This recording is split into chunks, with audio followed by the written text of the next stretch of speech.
There's a small beach off the coast of South Carolina where swimming is prohibited.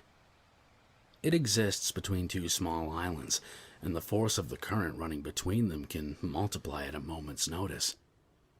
Dozens have died there over the past decade, whether it was the result of a bet that went wrong, a show-off attempting to display his strength, or simply someone who missed reading the numerous warning signs on the way to the sand.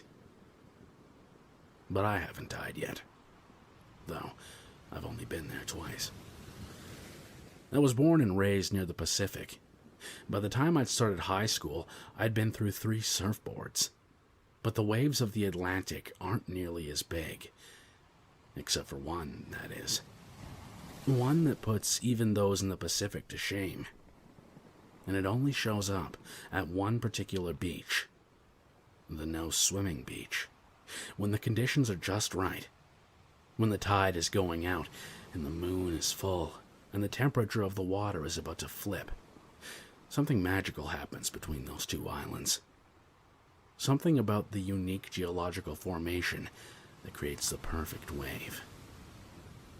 I remember hearing the rumors and watching the weather for the conditions to line up.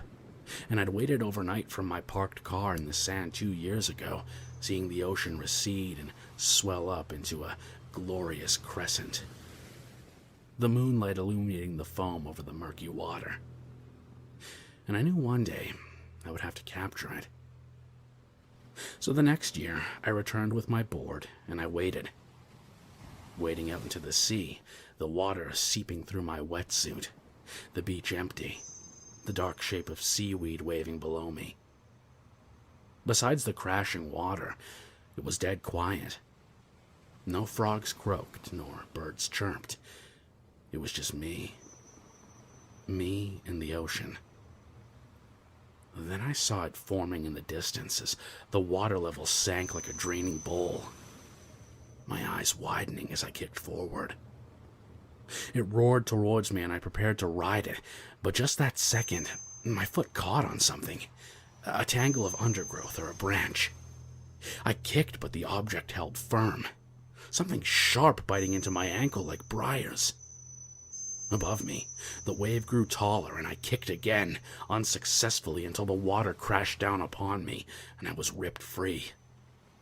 I tumbled in the darkness, slamming through the thick and slimy undergrowth until I was regurgitated on the beach, gasping for breath, water trickling out my nose and salt stinging my eyes.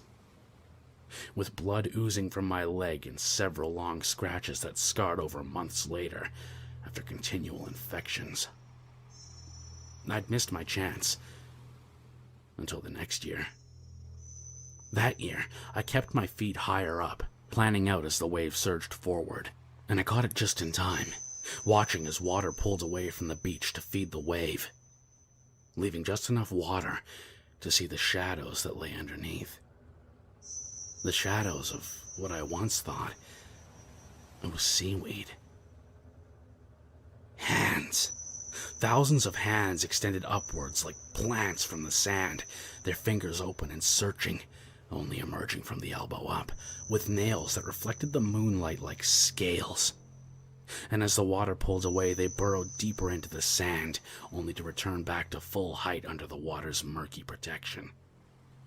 Some clutched entire fish, others held driftwood, and others held objects too difficult to discern, but not too difficult to infer. From my vantage point alone, I could see them, with the water at its lowest and looking directly down. And they reached upwards towards me, as my surfboard wobbled and coasted forward until it ground against the shore, the fins digging into the sand. Turning around, I could see they were what I had once mistaken for the dark outline of seaweed, rising and falling with each crest. Waiting. Grasping. And looking at my leg's scars, 5 streaks of shining tissue, I realized it wasn't the currents that pulled swimmers under at the beach.